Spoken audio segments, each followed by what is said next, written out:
Hi everyone, my name is Joel Kleber from Gyms Group HQ, and this is a special edition of the Gyms Cast, and obviously some video content for our page. And this is in response to the overwhelming amount of messages and comments we had from the Friday night post where you celebrated Michael Davenport's 20 years in gyms, and he's also our national training manager. And you've probably seen every single franchisee for the last, well, since you've taken over the training, come through gyms. Yep. So that's why the post probably resonated with so many people. And everyone says the same thing, Mike. I've never heard a negative comment about you from people regarding the training course, maybe for other things. But for the training course, it's always, they always look back fondly on the time. And it's largely due to you as well, and obviously the trainers, but mainly due to you, I reckon, Mike. So let's start right from the beginning. How did you get involved with gyms in the first place? Well, it was really interesting. So I'm a sparky by trade many years ago, and I then worked in manufacturing. And sort of I'd had enough of being a sparky and moved into human resources. So I looked after a bit of learning and development. And then after that, I got sick of pushing paper around because admin's not my strength, let me tell you. But I then moved back into manufacturing management and sort of looked after one of our sites and a few things. And then we had a little bit of a Factory of the Future project on, flew over to the States, commissioned some machinery. And when I was sort of in the air, I sort of thought to myself, time to move on. I've been there about 15 years and thought, you know what, time to move on, see what else is out in the world. So I actually put myself in place for a package, took a package and then had 6 months off and pretty much was sitting at my kitchen table at home.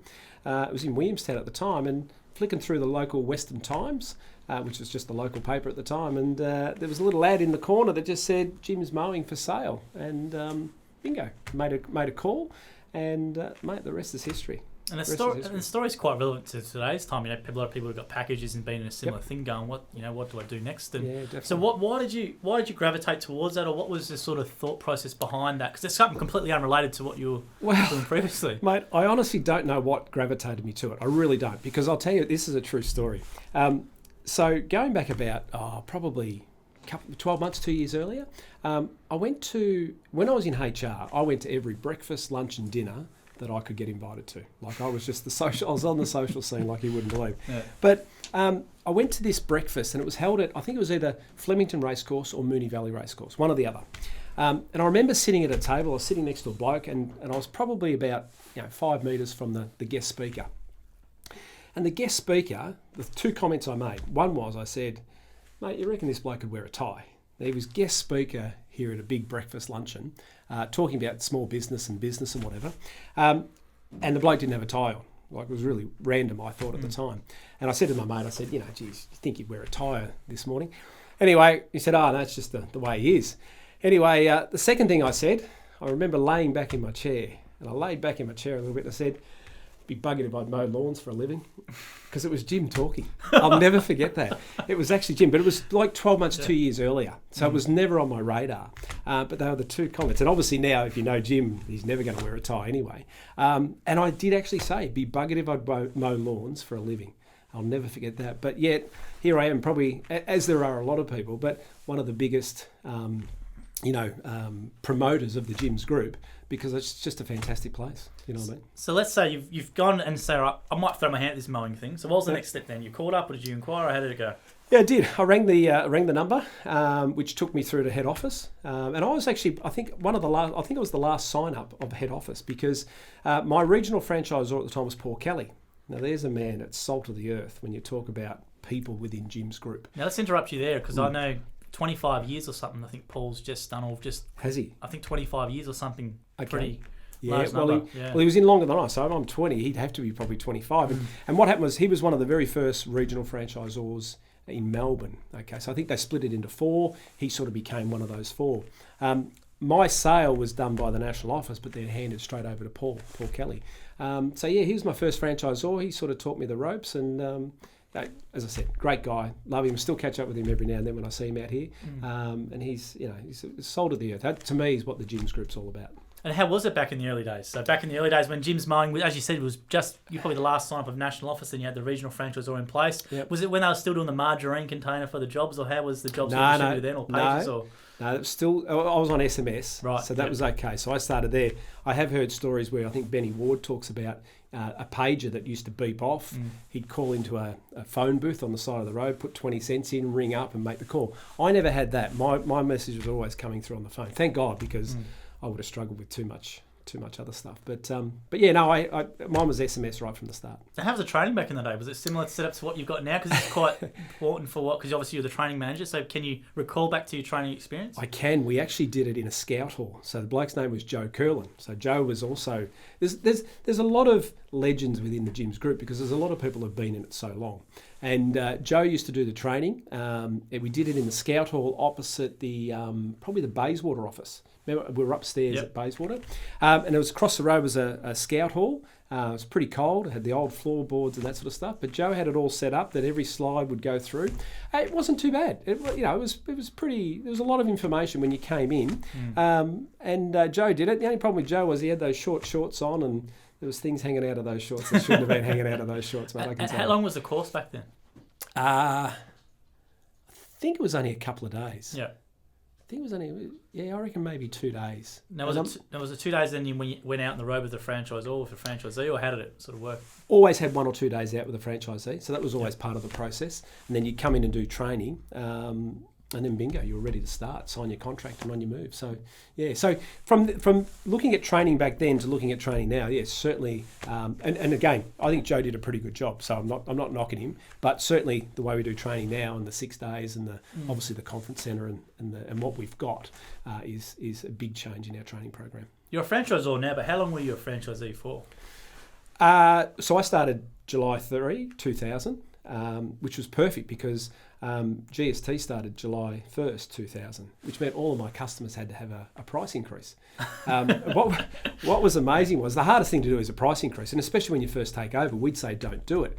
But what happened was when I got the handover, let's say my customers were $30, I had to go and put everybody up by 10%. So you'd knock on the door and say, look, apologies, but I've got to put your price up. Mate, it was the best price increase I've ever done because everyone had answered, said, no, mate, not your fault. It's the bloody government's.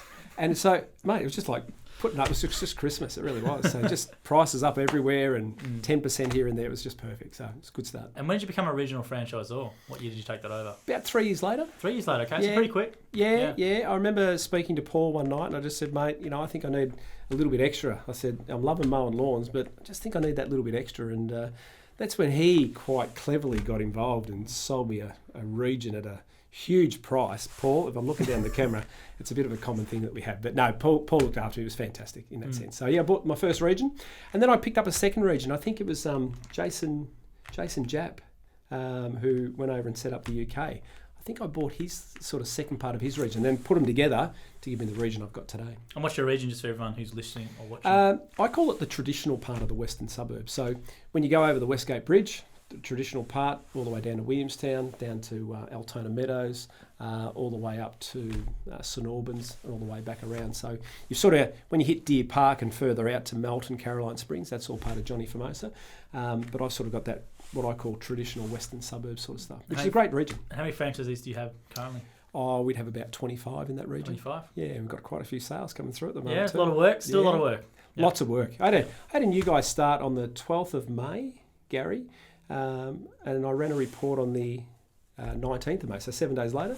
He'd had 39 leads in 7 days. I actually rang up and said, mate, turn off. Turn off, yeah. It's too many to do, yeah. Too many leads, it's not right. So, but to his credit, I think he got about 31 jobs out of that. Really? So he actually did really well, yeah.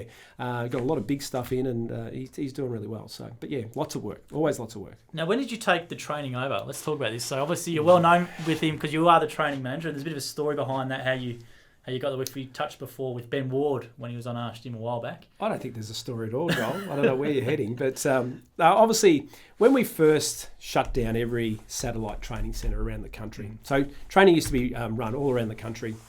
Some great people were running those local satellite centres. We shut it all down and made everyone then come into Melbourne. And the benefits were obviously one single course, sharing the same information, but also having our suppliers come in so that franchisees could actually, meet our suppliers, see what they could offer, but also meet Jim and meet the complex. You know what I mean? So from that point of view, there was a lot of good things.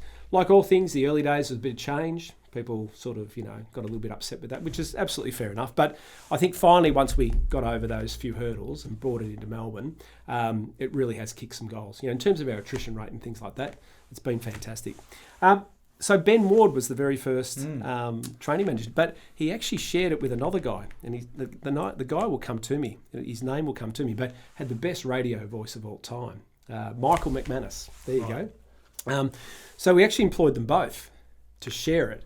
And then I think approximately maybe 3 months later, we went down the path of saying, right, Ben will have the job and move forward. So Ben had the role for a while and he did a great job. Like, I'll never forget when we had our first training session. I think we were here till about 11 o'clock one Friday night, ticking off everything that needed. Forget about training. It was about have we got all the cutlery? Have we got all the plates? Have we got all the glasses? Have we got tablecloths? Because we had to set up all of our own stuff. We had a company called Ovens Catering who would come in. And what was funny about Ovens Catering was on Monday night you'd have roast beef. Tuesday lunch you'd have roast beef sandwiches. Come Wednesday, we had roast beef bolognese sauce. This roast beef just kept going through every day. No vegan, vegetarian options back then either, mate. There was no options. He had a white station wagon. He'd back in, he'd lift the back up. We were teaching and training a bit. He'd just bring all the food in. Ben used to even wash the dishes after it. So we'd have a session after lunch and Ben would be busy washing dishes ready for dinner that night. You know what I mean? So we had nothing of the setup. We had the shell that was here, but we certainly didn't have all the right stuff. So Ben took it on. He started, and then I got that phone call from Jim one day, a really interesting phone call, and said, "I'd like you to take over the training manager role." And I remember saying to Jim, I said, "You do realise Ben's my best mate in gyms?" He said, "Yeah, I don't care. I want to change." And you know what Jim's like. So you don't. Once he makes a decision, you don't tend to change it. And I remember ringing Ben on my way home, and I said, "Mate, how's your job going?" He said, "Oh, no, it's going really well." Anyway, I said, "I've got a bit of news for you." And this is the point, though, where I often say the whole training thing, and to Ben's credit, it wasn't to my credit, but it was absolutely to Ben's credit, that it was his attitude towards what we did next that changed everything. Not changed it, but just made it all work. And I said to him, we've got two options. One is I take the job and we keep running it together, or B, we allow someone else in, and who knows where the training course would go, because we actually set it up right from the start. And to Ben's credit, he set up the majority of it. And to his credit, he said, "Mate, take it and let's run it and let's do it." And since then, we've been, in it all the time. And him and I'll have chats about training all the time. And I'll say, "Got this problem." He'll say, "Let's do this." So it's still a joint venture. Yep, I'm the national training manager, but he dines out. Don't worry about on that story. He loves it from that sense. Let's talk about how many prospects were you getting back? Like, was it every 3 to 4 weeks, or how many people were you getting through to those sessions back in the day? Yeah, so it's interesting because it has grown. So we're probably getting 30 to 50 in the early days. You know what I mean? Like, say 30 to 50. And like, I remember it's gone through its stages where you sort of look at, if you got 30 to 50, that was good numbers. Then it'd go from 40 to 60. Our numbers really now are 60 to 80. If I don't see 60 to 80 on the list, I'm starting to think, geez, where's the sales gone? So it's interesting. So it certainly has grown over time. Yeah. Now, I was hopefully it's get a bit more, actually. I know we had 114 in total for 1 month, which was June. That was including the online and all that sort of stuff. But I know, obviously, due to the economic environment. I think the best we've had in that training room is about 93 or 95. And I think we've got, like in the old days, we had the plastic seats. We had 136 plastic seats. So to have 95 people in there is pretty much, forget about social distancing. Everyone's sitting next to each other. And so now we've got the really nice comfy seats. Mind you, everybody falls asleep now. But yeah, so we've got a few less seats. But yeah, 93 or 95 is probably the biggest number I've seen in that room. Well, hopefully when restrictions ease, we can have obviously with the economic environment, obviously people looking for a change, we can maybe get the 100 number and be a great achievement. So in your time as training, so how did the course actually develop? Was it something in the day, obviously, that Ben put in place and it still holds over to this day? Was it changed in the subjects and the way? I think one of the biggest decisions we made in the early days was to say we need to run a conference-style training course. And that was the outlook. So forget about teaching and schooling and training. What we said was we want to run it like a conference, which meant bringing people on site, people staying. So we used to have people staying at the York Hotel. So we had no accommodation in the early days. So people would stay at the York Hotel. We had about 2 or 3 different locations. And every morning a bus would go and pick them up and bring them in. Benny would jump in a bus, I think, go down, pick people up and bring them back. But our whole attitude was making it like a conference. So, when you go away on a conference and it's a few days away. No, Jim doesn't let us do a conference. No way. No, but that's the sort of, it just provided a really good learning environment. And then obviously now that we've got all of our accommodation, we've got our restaurant, we've got our bar, people going down and get some takeaway in terms of some, beers and wine and stuff like that. People really have embraced that networking, and that's what's really kicked off the course, I think. Sure, we've got good content, we've got good presenters and things like that, but, we have a bit of fun. Are you surprised by how much the facilities have changed over the years? Did you ever think of it took a while. Yeah. It took a while. I think Jim's had the place for about 15 years, I reckon. And for the first 3 or 4, we were a little bit embarrassed there for a while because the gardens were overrun and lawns were never cut and things like that. Which you can't have if you've got the home of Jim's mum and Jim's group and not. It was bloody tough there for a while, I can tell you. And plus the buildings were run down. So in all fairness to Jim, he needed money and stuff to be able to redo it all. But to his credit, he's done it all. And I think anyone in the gyms group now would be totally proud of what we offer. You know what I mean? I think Tony, our maintenance guy, does a great job. Lawns are kept pretty well. Gardens are pretty neat. It's a bit of a bush setting, but at the same time, it's always neat and tidy. Our accommodation's great. Our restaurant, our bar, all of that sort of stuff. It's pretty cool. We've got. I'll look online for anything that can rival this. I don't think there's anything that I've seen in franchising in Australia that can rival this. I don't think there is any equivalent. No, I don't think so. The only things I can think of is maybe the McDonald's campus in America or something where they send them for 6 to 12 months. But other than that, I can't see anything in Australia that actually rivals the facilities. No, not at all. Yeah, which I think from a training perspective, if someone is thinking about a franchise, even though we're a bit biased, obviously, but I think look at the facilities of where you go to the training because it's very important, right? You might get sucked in on price or whatever, but then the training might really let you down, and then you're going to be starting on the back foot. Whereas with this, the facilities are probably one of the best in Australia for franchising. Yeah, totally. The course has been developed over 30 years and we've redone all the time. Yeah. So we obviously got a video as well online where we go around the facilities as well. Yeah. But as you said, I think the feedback we get, it's always a great vibe. They form Facebook groups after they go for new franchisees and they stay in contact with each other and they help each other out, which I think is really important. Yeah, no, it's and look, we often say in that room, let's have some fun. It's an adult learning centre. You're not here, you're not a child, you're buying a business. Make sure you ask as much as you can.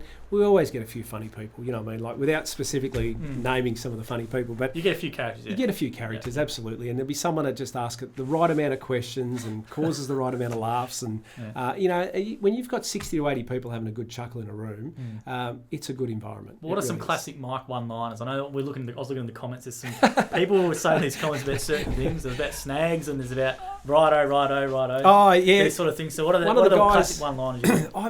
It's funny. I don't know I say them. That's the problem. But people every now and then will pick me up and say, you say this a lot and you say that a lot. So I'm not. I think one on Facebook the other day was all right. That's the one, must be that one sort of thing. But I know I do have some go-to lines. You're probably better off asking a few other people about what they might be. But only because I obviously naturally just say them and I don't quite pick up what I'm saying. But it'd be interesting to have a listen back on a video or an audio and just pick them up. But I'm sure there's a few out there. Maybe the guy on Facebook the other day, I think his name was Pete Mitchell? Or maybe I'm thinking of the Channel 7 Channel 7 newsreaders, Peter Mitchell. Yeah. Whoever it was on Facebook, if I've got some other ones, feed them through to me. But every now and then I do hear a few that I do say. They're my go-to lines, When I've got nothing to say, I'll just go straight to them. I don't know what they are if I'm not actually in the room. But there are a few. Do you recall any sort of funny crowd moments that stand out or one-liners from the crowd when you're doing your presentations? I know because it's obviously the same material for you, but you get a different response from the crowd or from people there most times. And so anything that stand out to you or... Yeah. There's one of the guys came through as a mowing guy. It was a real classic. We always talk about our name tags, okay? And because the name tags we hand out on Monday morning are the same name, the way it's spelt, the way it's laid out will be on their certificate. So we always say to them, if there's a problem with that name tag, let us know so that we can actually fix up the certificate because we don't want certificates going out that are wrong. Anyway, this guy came down and he said. My name's Glenn and it's got 2 N's. I said, oh, right, okay. He said, yeah, the first one's silent. It was probably the dumbest conversation, but it was just so funny that he just pulled out the first one silent. So I'll never forget that one. That was pretty cool. You always then you'll get guys that are in banter with you, and that's what we love. And at some point, they'll go quiet. and then all of a sudden they'll come back in and you'll say, you're back in the game.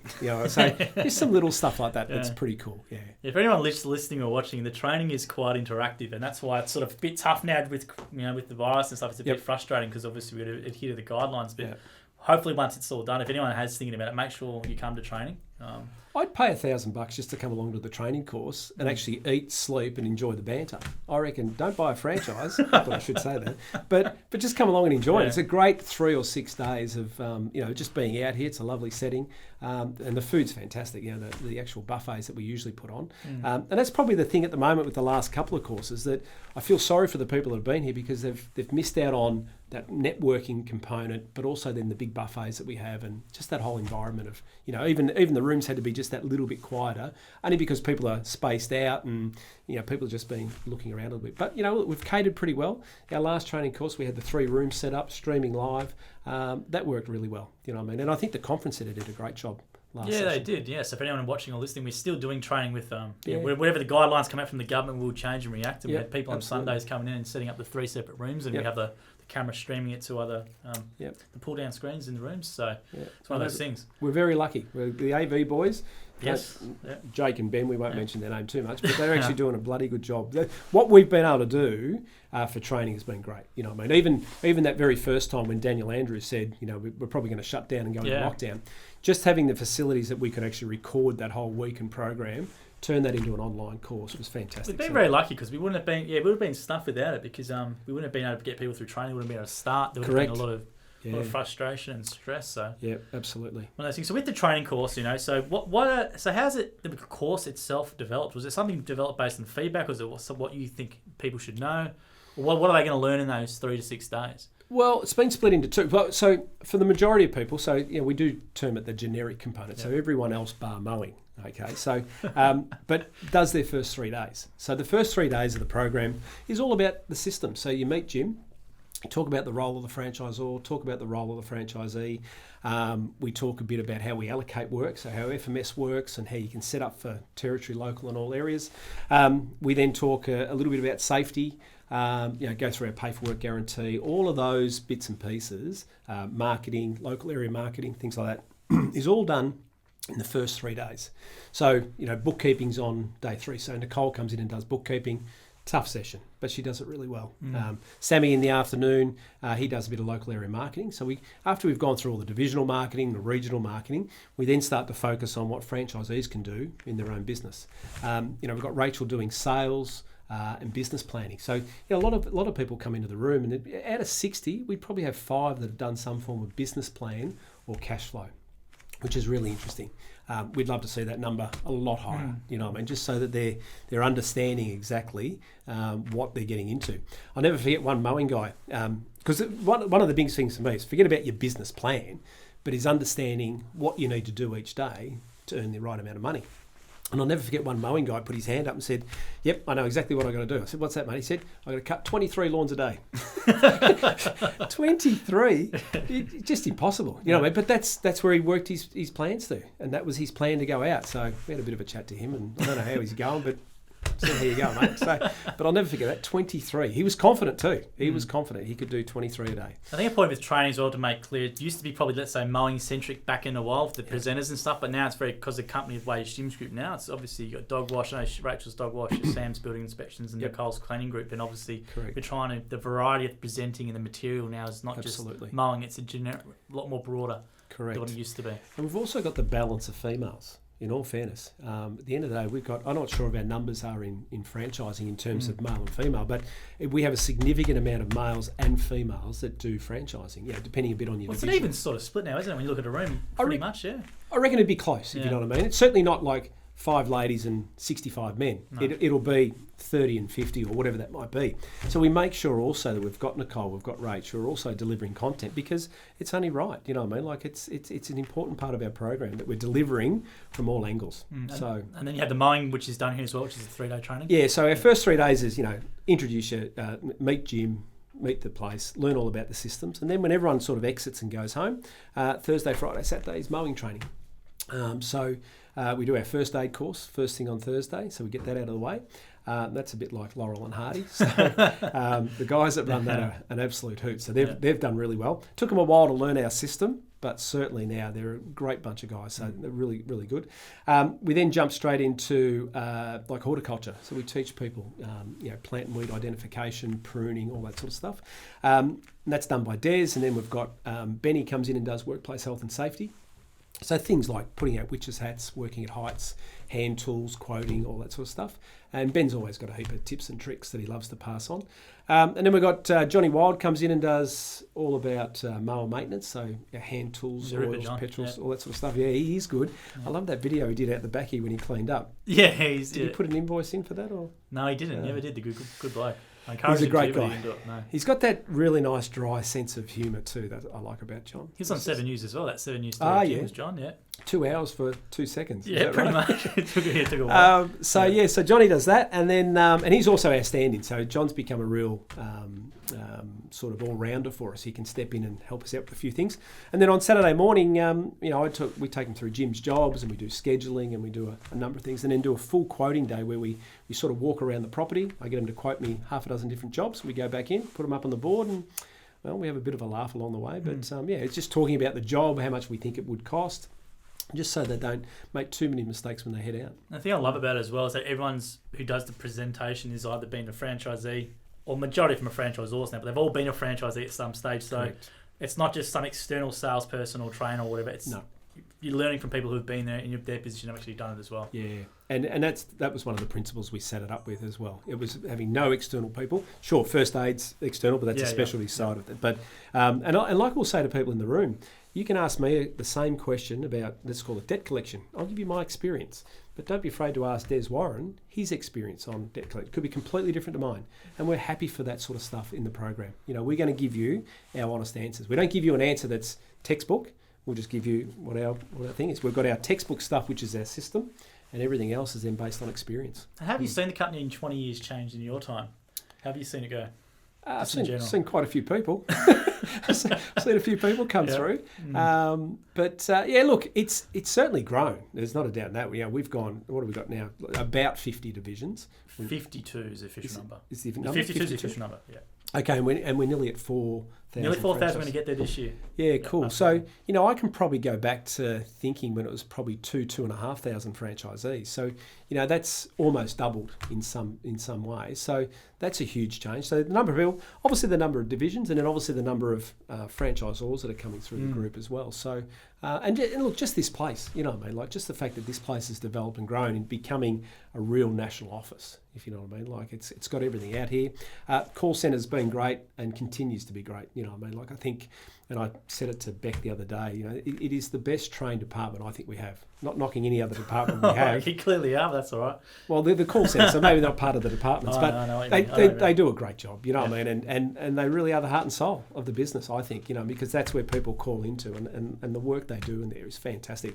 Love, when our trainees are on site, we often bring them down or encourage them to come down after hours and listen to some calls. Listen to live calls, because it's not a perfect world out there. People don't ring us up and say, oh, this is my name, this is where I live, I'd like my lawns mowed, thank you. It's not the case. There's a rambling conversation. There's people who don't know what they're doing. People who ring up and say, can you mow my lawns? What's your address? Not telling you. This sort of stuff goes on, and the staff in that call centre do a great job. What we did is we did a YouTube video where Jake and Ben recorded actual calls and we bleeped out the details. So it goes around 10 minutes. It's actually, I watched a bit of that. Yeah, and that's for people who can't obviously get there. Yeah. So that's for them to give them a bit of an idea of how it goes through. And they do a great job, especially the older customers. I think 100%. One of our advantages of gyms, which people don't understand, older customers really do trust gyms. They do. And that's because the girls and boys in the call centre do a really, really good job. They take their time. They're really respectful, and the older customers just love calling up still, as opposed to the online method. Yeah, all that sort of stuff. True, and I think the other thing about Jim's Group, and sort of explain this to people in training, is that people don't tend to ring us for a quote. Now, don't get me wrong. I always say that a quote's part of the process, but people actually ring us to get the job done. That's what they're doing. They're not ringing us to say, oh, I want to see a quote. Give me some numbers first. And again, I do say that that's part of the process. But people are often ringing us to say, but I need the job done. Just can you come out and mow the lawns? Can you come out and wash the dog? I need the dog. I need the job. Yeah, done. I don't care what it costs. Just make sure you get it done. You Pretty do it right, much, yeah, exactly within right. reason. Yeah, I think that's where I know a couple of years ago everyone was scared pretty much with Airtasker and high pages and stuff. Where let's say with Airtasker, you can get a price online and you can book it in. But I think people are understanding now. They're great to have these platforms which disrupt things, but you need someone who can actually do the bloody job. Yeah, exactly. And they're finding out I better just pay someone properly to get it done right the first time. Correct. If not, like the amount of times I've heard someone not having a shot at Airtasker, but someone get like a TV hang on Airtasker for $60 and it falls off within 2 weeks, and then Jim's antennas is out to fix up the job, and they go, "Oh, if I just paid the money in the first place." Yeah, exactly. And I think Jim's is a quality brand. It's known for premium quality service, reliability. If something goes wrong, you have the backing of Jim's group and Jim himself.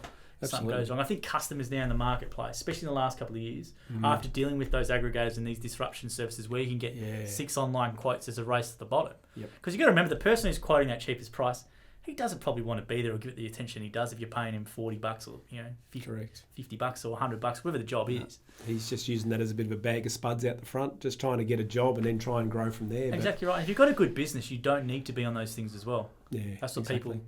But I think where people also wouldn't understand, I don't think there'd be many other companies where the owner of the company looks after complaints. Now, I know franchisees and franchisors look after it in stage 1 and stage 2, and let's hope that we can solve it at that point.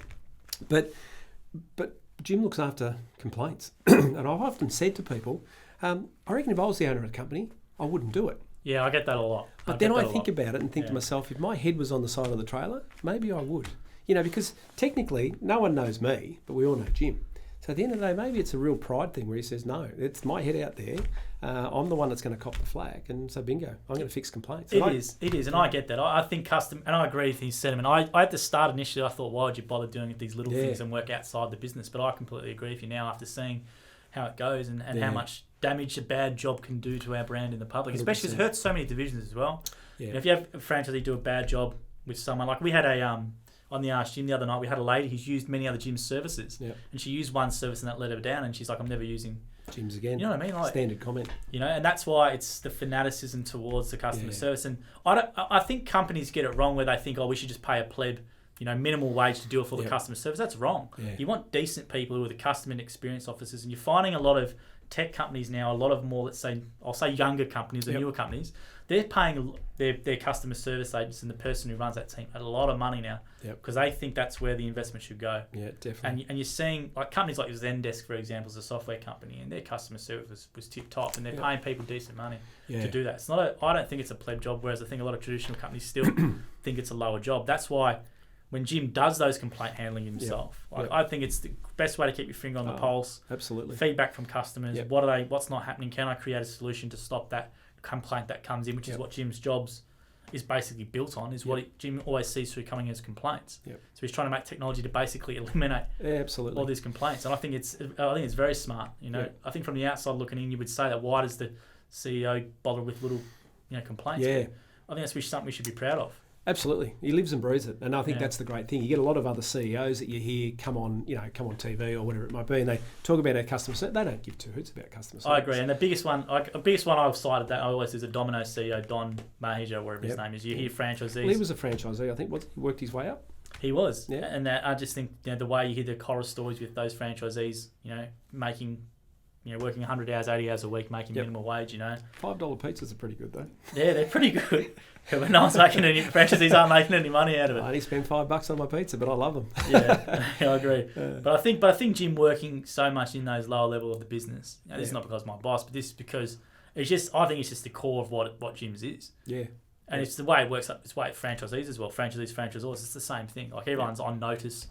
All the time, and as you would know. But what I'm saying is, the owner of the company can have a direct line and a pulse on everything at all times, and make quick changes like that. And that's why I think during the coronavirus, our work leads have gone up. Like who else as a company besides, let's say, I don't know, maybe disinfectant companies or glove companies or whatever. Let's say what's it called, CSL or whatever.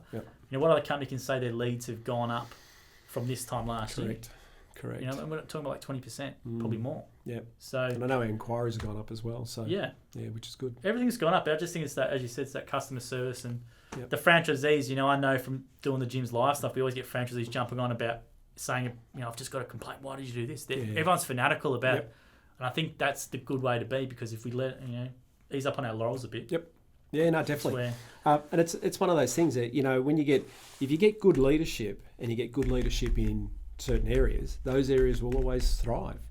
Let's be honest, Jim's not too worried about some other things in our business, which is, respectfully I'm saying that. Don't take that the wrong way. But what I'm saying is there's things that he doesn't really care about. Sure. But you know what? He gives a shit about customer service. Absolutely. And so therefore we are all on notice and we're all pumping it, and it's a great customer service program. Yeah, it's not just lip service. And as you said a good point before where companies will present one, let's say AMP is another good one. AMP, who screw everyone with their superannuation, right?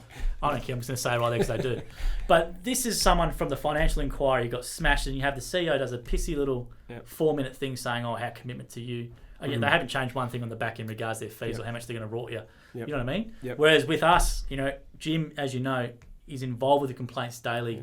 We've got videos on it, we've got things where you can jump on and all the franchisees know it, all the Azores know it. It's not just customers know it too. They're surprised to get an email from Jim because his email signature is so unassuming. As you would know, it's just got Jim, and people go, "Is this really Jim?" Absolutely, all the time. And I think though that also is part of that transparency that I love.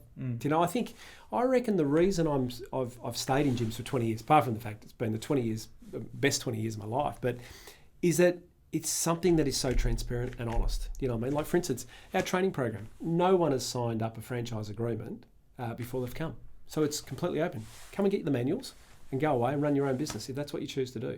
So being open and transparent is the part of the business I absolutely love. Yeah, and I think there's not many systems are like that, are they? You sign first, then you come and do the training program. Usually right? We're the opposite. Spend your money and then they'll let you into the course. Yeah. We do ours the other way. We do it completely open. You can, come and have a look. Come on a training day. Come and see what we do. Like there's so many great things that we do that make... I reckon the biggest hurdle as a franchisor that I've found is that too many people I sit opposite will fire a heap of questions at you, and you say, "No, you can do it. You can do it." And it's the problem of saying it almost sounds too good to be true. That's one of the hurdles we chump sometimes as a franchisor, because the person sitting there is thinking it can't be this good. The reality is it bloody is. You know what I mean? You can grow your business as big as you like. Sure, I've got to pay more franchise fees. No, you pay one. That's all you have to pay. So I can have 3 trailers on the road for one. Yep, that's all you have to do, mate. Like it just doesn't sound right, because most other companies will say have 3 trailers but pay 3 sets of fees. You know what I mean? So it's really interesting. Yeah, it's the great thing of gyms. So in your 20 years, is there anything moving forward that you want to maybe see changed, or what are you looking forward to in the future? What in your next 20 years, Mike? Do you reckon you'll be around for the next 20 years? I don't think I'll be here for 20, no. See, I turned 53 yesterday. Right. What a great 3 days. 20 years on Friday, 53 on Sunday. So it was a big few days. No, I won't be here for another 20. That makes me 73. Well, we had the 78-year-old franchisee Ian Seeger just finished up. Saw that video. It was a good video. So you can go. Yeah, absolutely. And actually, I think there's a 70-odd-year-old in antennas. Is there? Check it out. Get a video of him. Do you know what his name is? No, I don't, but I did hear about it today. Okay, I'll have to check it out. I was talking to an antenna guy today, and I'm certain there's a 70-odd-year-old guy. No, it won't be here at 73, unfortunately. But you know what? Yeah. I must admit, I'd be happy to still be doing some training at 73. Like, I don't think I'd be out there working and all that sort of stuff. Well, I hope I'm not. I'd like to be able to retire a little bit earlier than that. But what do I hope to see? Look, I think some of the streamlined systems that we've done, like our contracts online and a lot of that development, and I think now a lot of our content that we're doing here, I would hope to think that we continue to utilise that technology and just make life a lot easier for everybody. You want to sell a business, almost a push of a button, a couple of clicks here and there, everything's being ordered and sorted and being delivered. I think that constant improvement will be awesome. I think at the end of the day, we won't change a lot as a company because of our principles, and our principles are to roll our sleeves up and we get in and we do a great job. That, because we're a service provider, we're never going to get away too far from that. You know what I mean? We're not, like, technology's not going to take us over for a long time.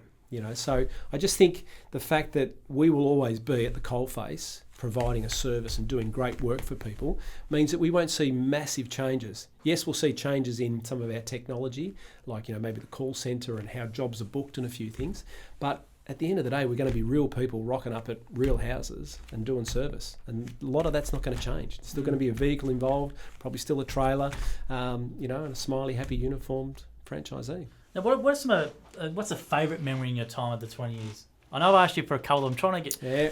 What's a favourite? Is there anything that stands? I know there's a lot of stories, and I know there's a lot of favourite you can tell me. But my favourite's personal though. Right. My favourite's personal. I'll be honest with you. I remember day one of my franchise. Okay, and as I said, it's a real personal story. But day one of my franchise, I walked out to hop in my car. So where I was living at the time, I couldn't park my trailer, so I had to park my trailer up at my parents' place. And I remember hooking up, went and had a coffee. I wouldn't have started too early. I remember saying, right, time to go. So I walked outside, had my diary. I had a couple of customers. I bought a split at the time. And I remember walking out to my car, and as I was walking out, my dad walked behind me. I sort of remember looking around saying, what are you doing? He said, I don't know, I thought I'd just come for a drive and see what you do. I said, well, I got no bloody idea what I'm doing, so you may as well jump in. Anyway, so he jumped in the car, we went off and worked. He was in the car first every day for the next 11 years. He loved the business, I think, more than I did. He helped me mow lawns by day, and then he did all my admin at night. That's why I'm bloody hopeless at admin. But he loved it for 11 years. Yeah. And unfortunately then had a knee replacement and unfortunately passed away at the end of that week. And I've always said it was the best 11 years of my life because I actually got to know my parents, as an adult. I was probably 30 to 40 odd years of age and got to work with my dad every day, and it was bloody awesome. He was a top bloke, and not knowing him as a kid, but knowing him as an adult. And so huge respect for mum and dad. Went and visited their grave the other day because of 20 years and just said, hey, we limped across the line. We got the 20 years. But, they lived and breathed the majority of my business life together, you know what I mean? And that's probably my greatest memory, the fact that my family, my mum and dad were heavily involved in my business. Even mum, back in those days was licking envelopes and sending them out and putting stamps. Yeah, she did.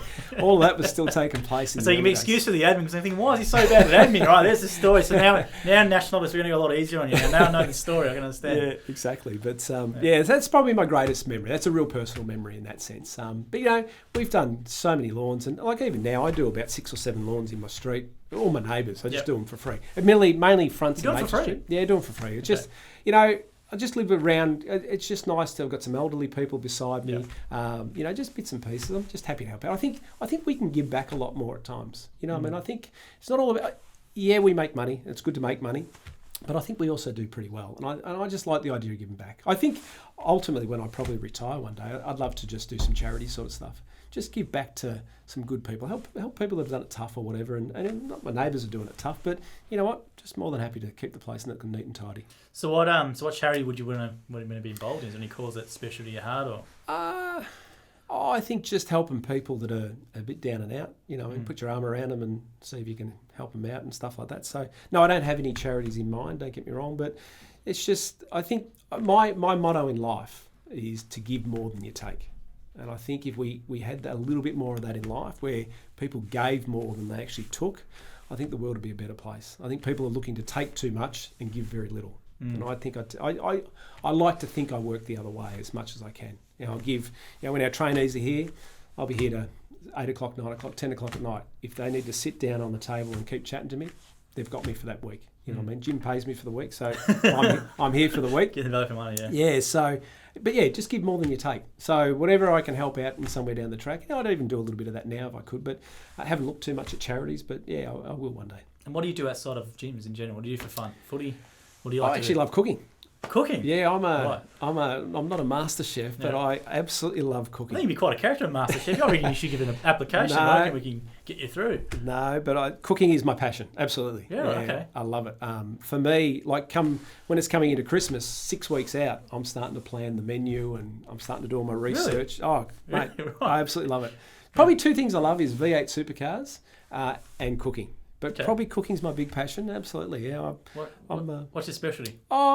I love Asian food, so Vietnamese and all that sort of stuff. But even just anything, whatever. If I see something on MasterChef or I see something on a magazine or whatever, I'll go and research it, get on YouTube, and I've got into making just a really simple bread in the oven of late. Because bread talks about kneading and stuff. I found this great recipe and it's magnificent bread. There we go. You have to bring some to the national office next time, make some bread. I could probably organise something. Maybe have a cook up down in the... I'd love to go down in that. So we'll have to do a video with Mike, cooking with Mike. I know we're doing a bit more different content. People like the content like Jim with the sledgehammer and stuff. We'll have to do a cooking with Mike D something. Why not? Might make something up. I'd do something like that. Show that our franchisees are all rounded. Our franchisors are all rounded. We're just normal people. Exactly. We're all people. I don't care who we are, whether we're Jim, Scott Morrison, Mike Davenport, or whoever we are. We're all just people at the end of the day. We all suffer. You know, we've all got our good points and bad points, and we're all people. I think we forget that at times. I think as we look up at people, we think, well, you've got no problems or whatever. But at the end of the day, you know, look, and people know a little bit about some of the bits and pieces and struggles I've been through of late. You know, I've got a few franchisees that'll ring me up, just say, here you go, mate, which is absolutely fantastic. Not me ringing them. Got to be careful on the surveys, but them ringing me, you know, it's bloody fantastic. Just touching base, and I think that's the nice stuff. So we'll do, Mike. We'll leave it there. So thanks for this, and you know, this was an impromptu chat. So we didn't prepare anything at all. We just said we'll just chat about your 20 years in gym. So thanks for all that detail. It gave a different inside look, and thanks for what you do for the training group and on the behalf of the franchisors, national office, and the Z's. I'm sure you've definitely impacted a majority. Let's say probably the most people in gyms almost in a way, because you meet every single person who comes through. And I haven't heard one bad thing said about Mike or the training course, and that's not set up. You can go through the comments and have a look. So anyone is thinking about maybe come and see us. Maybe come and see us and see for yourself if you think. Absolutely. But no, thanks, Mike, for what you do in the 20 years. You're a pleasure to have around the office, and you make everyone feel special. I reckon everyone who comes into the training, I think everyone thinks that they know you personally and you know them personally, and you get to know them all individually. I think it's very important. That's what we try and do. So thanks, guys. This is a special edition of the Gyms Group podcast and video. So make sure if you've got any feedback, social media at gyms.net. Make sure you head to www.gyms.net to request a quote or learn more about becoming a franchisee, or 131546 to request a quote or speak to our friendly team. So thanks for that, Mike. Cheers, mate. Cheers. Thank you.